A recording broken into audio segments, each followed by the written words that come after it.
Imagine for a second that you are in the biggest band on the planet. Not just a popular band, the biggest. A phenomenon that journalists are calling a new kind of Beatlemania. You've sold over 120 million records. Your face is on every teen magazine, lunchbox, and bedroom wall. Every time you step off a plane, in any country, you are met with a deafening wall of screams. Now, imagine being told that after all of that, the sold-out arenas, the #1 hits, the global adoration, you are completely, utterly broke. This isn't a work of fiction. This is the shocking, infuriating, and tragic true story of the Bay City Rollers, a band that generated a fortune fit for royalty, but were treated like glorified servants. This is the story of how 5 working-class lads from Edinburgh, Scotland, had their dream, their youth, and their future stolen from them in plain sight, orchestrated by a manipulative puppet master who built an empire on their talent and left them with nothing but scars. This is the great boy band heist. In the mid-1970s, the world was gripped by a full-blown hysteria known as Rollermania. It was a cultural tidal wave that you simply couldn't escape. Their signature look, high-water tartan trousers, platform shoes, and feathered hair became a global uniform for an entire generation. It wasn't just a fashion choice, it was a declaration of allegiance. Fans didn't just listen to the Bay City Rollers, they lived and breathed them. Their music was pure pop perfection, tailor-made for teenage hearts. Hits like the stomping anthem Saturday Night and the swooning ballad Bye Bye Baby were inescapable, rocketing to #1 across the world, from the UK and the US to Japan and right here in Australia, where they caused unprecedented scenes of mass pandemonium. They were, without a doubt, the original modern boy band, a perfectly packaged hurricane of charm and catchy hooks. But behind the glossy posters and the heavily coached smiles, a much darker reality was taking shape, a sinister operation run by one man who held all the power. That man was their manager, Tam Payton. A physically imposing and psychologically domineering figure, Payton wasn't just their manager. He was their creator and their warden. He was the architect of their success, meticulously crafting their image down to the last detail. He was the one who came up with the tartan gimmick, but he was also the architect of their downfall. Payton's control was absolute. He allegedly confiscated their passports to prevent them from leaving tours, dictated what they ate, forbade them from having girlfriends to maintain their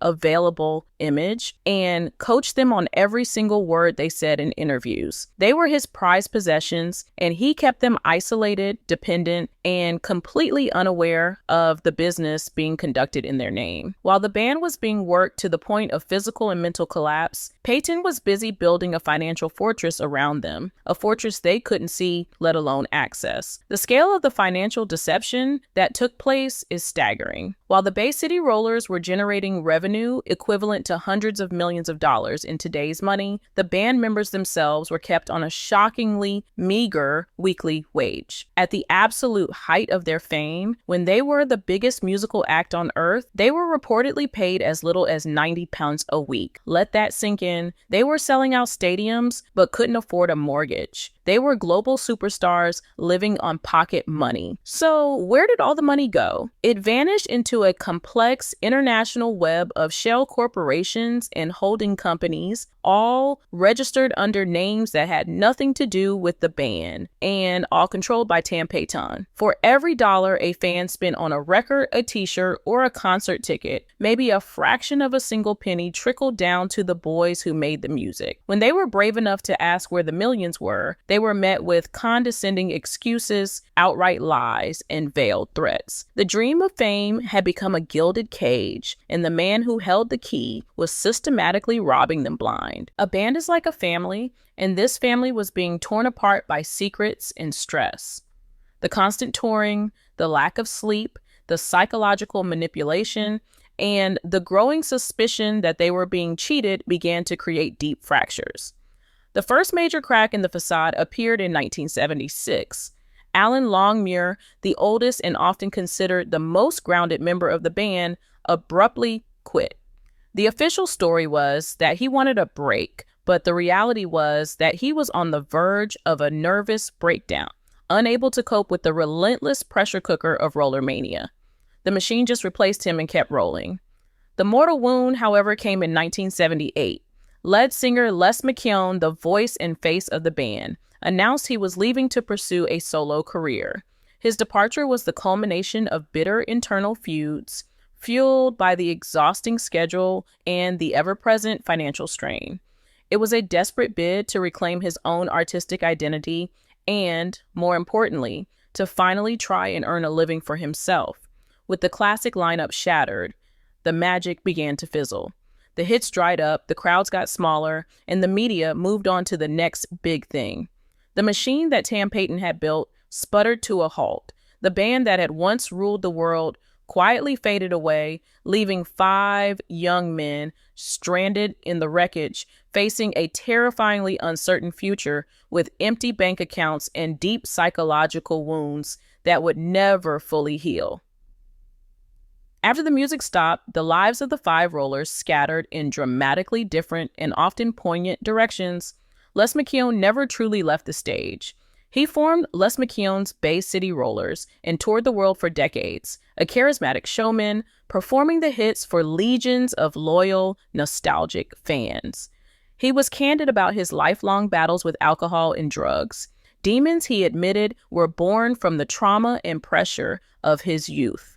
The Longmuir brothers, Alan and Derek, chose a different path, a desperate escape into normalcy. Alan, the former rock god, retrained as a plumber in Edinburgh. Derek, the powerhouse drummer, became a cardiac nurse, dedicating his life to saving others. Their choices speak volumes, a desire for tangible, honest, ordinary work, a world away from the smoke and mirrors of the industry that had betrayed them. The other 2, Eric Faulkner and Stuart Woody Wood, became fighters. Eric, the band's gifted lead guitarist, endured harrowing struggles, including a near-fatal overdose, before finding his footing as a respected solo folk artist. He became a fierce advocate for musicians' rights, using his own bitter experience as a warning to a new generation.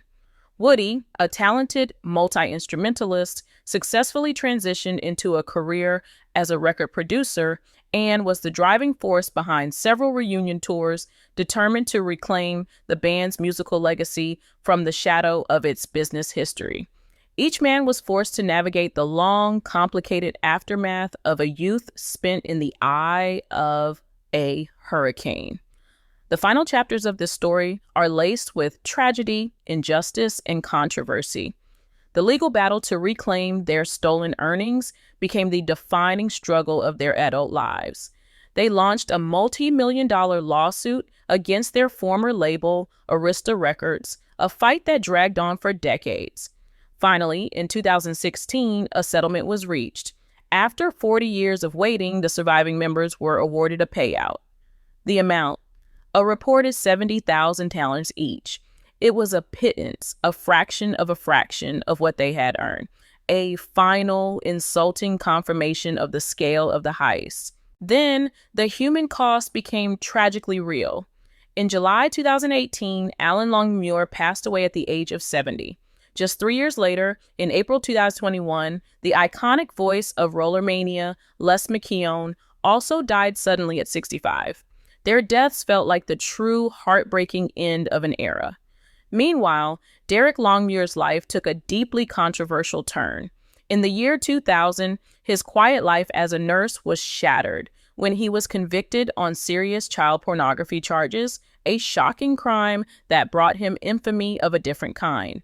He has lived an entirely private life ever since, a somber and disturbing footnote to the band's story.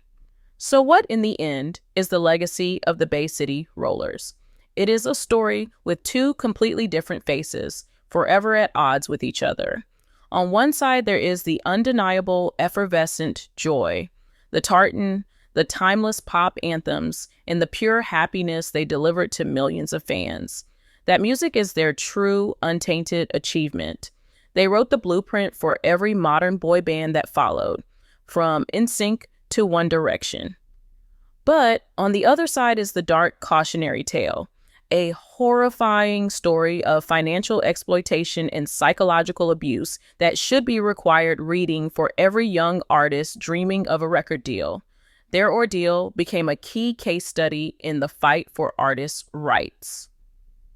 It forces us to ask a difficult question.